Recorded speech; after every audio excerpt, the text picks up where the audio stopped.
Iran पर परमाणु हमले का खतरा बढ़ गया है। रुक जाइए, अमेरिका नहीं करेगा, इजराइल करेगा। ये हवाई, आपको अब तक तो 40-45 दिन में पता चल गया होगा, रजाग्राफी हवाई बातें नहीं करता। आपकी स्क्रीन पर ये अमेरिका के ऑफिशियल हैं, वैज्ञानिक और साइंटिस्ट, प्रोफेसर हैं जॉन। इन्होंने बहुत बड़ी बात कही, कहा कि ट्रंप पूरी तरह से डेस्परेट है और हम देख रहे हैं कि वो हार गए हैं और इजराइल को वो रोक नहीं पाएंगे, भले वो इस जंग से निकल गए हैं। इजराइल के पास अब कोई ऑप्शन नहीं है, बल्कि अमेरिका के पास कोई ऑप्शन नहीं है कि ईरान को रोके। इस जंग में, इस वॉर में इजराइल को क्लियर हो गया है कि कोई और कार्ड अब उसके पास नहीं है ईरान को रोकने का। सिर्फ उसके पास अब आखिरी हथियार है परमाणु। अमेरिका बीच में बोलेगा नहीं, ट्रंप बीच में बोलेगा नहीं, अमेरिकी गवर्नमेंट बीच में बोलेगी नहीं और इजराइल को रोक भी नहीं सकती। ये बात मेन कही है उन्होंने और ये बात हमने देखी है कि नेतन्याहू जो चाहता है वो होता है।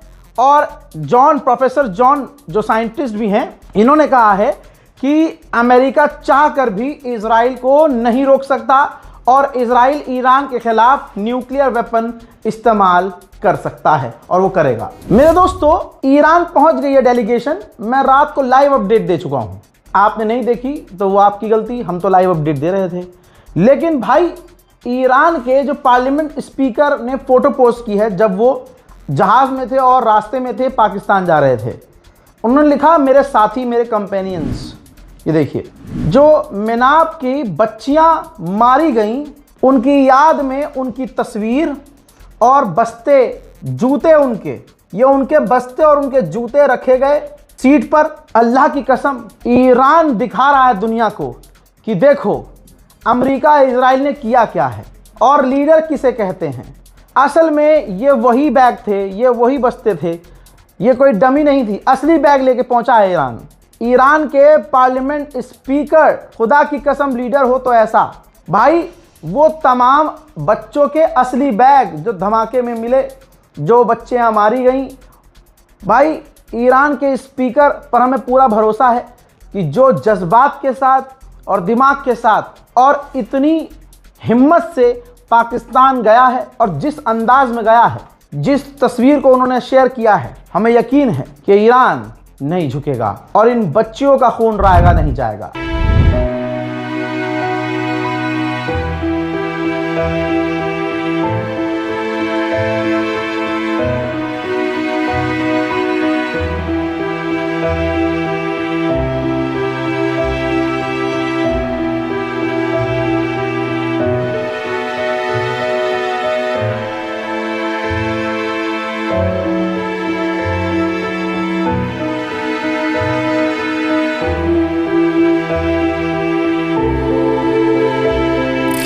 गलीबाफ ने, ईरान के पार्लियामेंट स्पीकर ने पाकिस्तान पहुंचने के बाद भी यह बात कही कि बहुत भारी मन से ये कह रहे हैं कि हमने 2 बार अमेरिका से बात की, बातचीत के दौरान अमेरिका ने धोखा दिया और हम पर हमला किया और अब तीसरी बार हम बात करने जा रहे हैं साफ मन से, कोई दिल में चोर नहीं, कोई भी छुपी ढकी बात नहीं। अब देखना यह है कि सामने वाले हमसे किस तरह से बात करते हैं। अगर वो सच में चाहते हैं ईमानदारी से हमसे डील करना, तो हम अपने मुल्क के फायदे के लिए, अमन और शांति के लिए डील करेंगे। हजरात, ईरान की जीत हो चुकी है। कई दिन जब सीज फायर हुआ तभी जीत हो गई थी।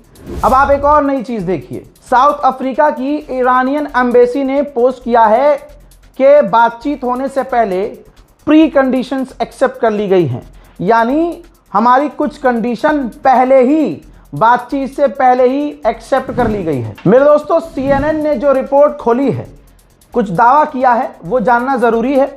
CNN ने कहा है कि पहले इनडायरेक्ट बात होगी, डायरेक्ट बात नहीं होगी, पहले इनडायरेक्ट बात होगी। कोई भी मीडिएटर होगा, इधर की बात इधर लेके जाएगा, फिर उधर की बात इधर लेके आएगा और उसके बाद सही रहा तो फिर डायरेक्ट बातचीत होगी। अब इस डायरेक्ट बातचीत में ईरान ने कहा है कि हमें कोई फोटो किसी भी अमेरिका के ऑफिशियल के साथ नहीं खिंचवानी, किसी भी अमेरिका के ऑफिशियल के साथ फोटो नहीं खिंचवानी। फुल पावर में चल रहा है ईरान। अब दोस्तों, जो डेलीगेशन ईरान की पाकिस्तान पहुंची है, रजाग्राफी उनकी हर लिस्ट आपके सामने रखेगा। 14 लोग, फिर से सुनिए, 14 लोग। ईरान बाद में बोलेगा, रजाग्राफी पहले बोल रहा है। 14 लोग। 14 से कुछ याद आया? इशारा कर रहा हूं खुदा की कसम। 14 से याद आना चाहिए मुसलमानों को, नहीं आया तो कोई बात नहीं, जिसको समझ में आएगा वो सुभान अल्लाह कह देगा और कमेंट में बात लिख देगा। 14 लोग पहुंचे हैं हजरत। पहले हैं Mohammad Bagher Ghalibaf, honourable speaker parliament, head of delegation, delegation के हेड हैं। फिर सैयद अब्बास अराकची जो विदेश मंत्री हैं। Reza Amiri Moghadam, ambassador of Pakistan. Ali Akbar Ahmadian जो member of supreme national council security के हैं। Ali Bagheri Kani, head of supreme national security council. Ismail Ahmadi Moghadam, president national defence university. Mohammad Jafari, honourable assistant to the secretary supreme national council.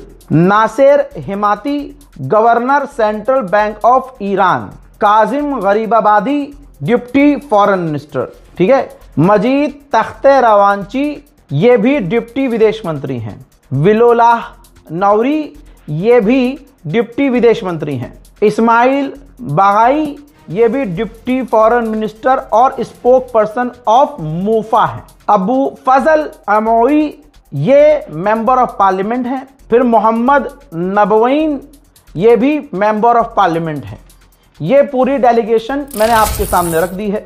14 का मतलब अभी भी समझ में नहीं आया है तो फिर तो खुदा हाफिज। हजरात, डॉक्यूमेंट से खुलासा हुआ है और ये रहा डॉक्यूमेंट कि पिछले साल अमेरिका की FBI ने इजराइल और अमेरिकी एक कंपनी एजेंसी से रिश्ते नाते तोड़ लिए थे, क्योंकि वो इजरायली कंपनी अमेरिकी लीडर्स पर और अमेरिकियों पर नज़र रख रही थी।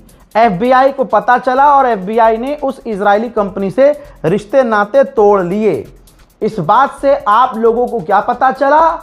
इस बात से पता चला कि इजराइल किसी का सगा नहीं है। नेतन्याहू, इजराइल की गवर्नमेंट किसी की सगी नहीं है। अमेरिका की भी जासूसी करवाने के लिए जो दिमाग चलाए नेतन्याहू है।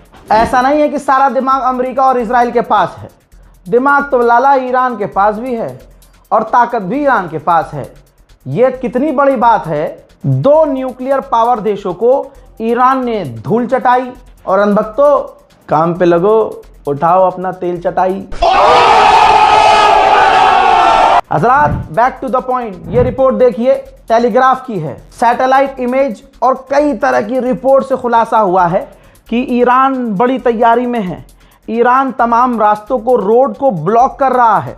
न्यूक्लियर साइट पर जाने वाले तमाम रास्तों को ब्लॉक कर रहा है कि अल्लाह ना करे अगर ग्राउंड ऑपरेशन अमेरिका करता है तो अमेरिकी फौज उसके न्यूक्लियर प्लांट्स तक ना पहुंच सके। कैमरे के पीछे अपने दोस्तों को पिछली रिपोर्ट दिखा चुका हूं। डोनाल्ड ट्रंप ने कहा कि स्ट्रेट ऑफ हॉर्मुज एकदम से नहीं खुलेगा, सबसे कह दिया उसने।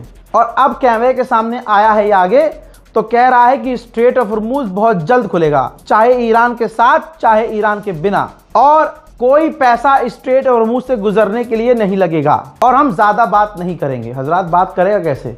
ईरान मुंह तोड़ देगा जैसे अभी मुकाला किया है। ब्रिटेन पर भी हमारी पूरी नजर है। तो अपडेट हमारे पास यह है कि ब्रिटेन हरामी है। ब्रिटेन जंग की तैयारी कर रहा है, प्लानिंग बना रहा है, स्ट्रेटेजी बना रहा है, एक नई जंग की तैयारी कर रहा है। बस ये नहीं पता कि वो ये तैयारी क्यों कर रहा है, ईरान के खिलाफ अमेरिका इजराइल की मदद करने के लिए या अपनी किसी जंग के लिए। मेरे दोस्तों, जो शेरों का डेलीगेशन पाकिस्तान पहुंचा है उनके कुछ और एक्सक्लूसिव तस्वीरें आई हैं, देखिए।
लीजिए, अमेरिकी इंटेलिजेंस को देख लीजिए। अमेरिकी इंटेलिजेंस ने कहा है कि ईरान के पास अभी भी हजारों मिसाइल हैं और हजारों लॉन्चर जो जमीन के नीचे हैं।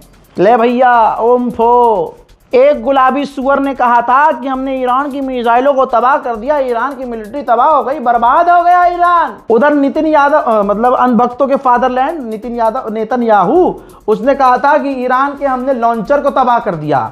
अब अमेरिकी इंटेलिजेंस कह रही है लॉन्चर जमीन से निकलते हैं उसके भाई, और मिसाइलें अभी हजारों हैं ईरान के पास। रिपोर्ट ये रही। तो अब अणुए फैसला कर लें किसकी माननी है, दोनों तुम्हारे बाप दादा हैं।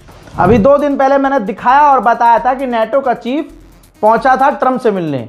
व्हाइट हाउस की रिपोर्ट है कि चीखा था डोनाल्ड ट्रंप, बुरी तरह से नेटो के चीफ पर चीखा था और कहा था कार्रवाई करूंगा तुम्हारे खिलाफ। अब नेटो का चीफ पिट कर, गाली खाकर जब जलील हुआ और ट्रंप की धमकी से उसकी चड्डी लाल हो गई, पीली हो गई, तो उसने पता है क्या कहा, पूरी दुनिया ट्रंप के अंडर सेफ है। ले बेटा, दिख गया तुम्हारी औकात क्या है। बस हवा निकल गई। अमेरिकी ऑफिशियल ने खुद कहा है कि स्ट्रेट ऑफ हॉर्मुज खुद ईरान नहीं खोल सकता अब, क्योंकि ईरान ने इतने बम बिछा दिए हैं कि उसको खुद नहीं पता है कि बम हमने रखे कहां कहां थे। हजरात ये देखिए, फ्रांस ने वीडियो जारी कर दिया है। इस जंग के दौरान जितने भी फ्रांस ने अपने अरब को बचाने के लिए जो मेहनत की और ईरान के ड्रोन्स और मिसाइलों को रोका, उसकी पूरी की पूरी वीडियो कंबाइन करके शेयर की है। उधर कतर ने भी ईरान के सुकोई जो फाइटर जेट था 24M के टैक्टिकल बॉम्बर पुराने जमाने के, कतर ने इन दोनों ईरानी फाइटर जेट को मार गिराया था। उनकी भी तस्वीर कतर ने जारी की है। लीजिए अब सुनिए, ईरान ने जो कहा इजराइल को मानना ही पड़ेगा, क्योंकि अमेरिका की खुल गई है बहुत ज्यादा। तो दोस्तों रिपोर्ट ये आ रही है सुबह होते होते तक कि लेबनान और अमेरिका दोनों ने इजराइल से कहा कि आप जो लेबनान पर हमला मतलब हम पर हमला कर रहे हो, ये जंग पॉज कर दो, रोक दो। और कहा जा रहा है कि नेतन्याहू लगभग राजी है। ये हैवान है भाई, हैवान है नेतन्याहू। अब जब लेबनान के ऊपर ये आदेश आ गया कि अब हमले रोक दो, ट्रंप ने डंडा करना शुरू कर दिया, तो इसने गाजा पर बमबारी शुरू कर दी। गाजा पर बमबारी करके 7 आम लोगों को कत्ल कर दिया। हजरात इस रिपोर्ट को शेयर कीजिएगा जल्दी जल्दी, और पूरी रात जो मैंने अपडेट दिया है जाकर जरूर देखिएगा। जय हिंद।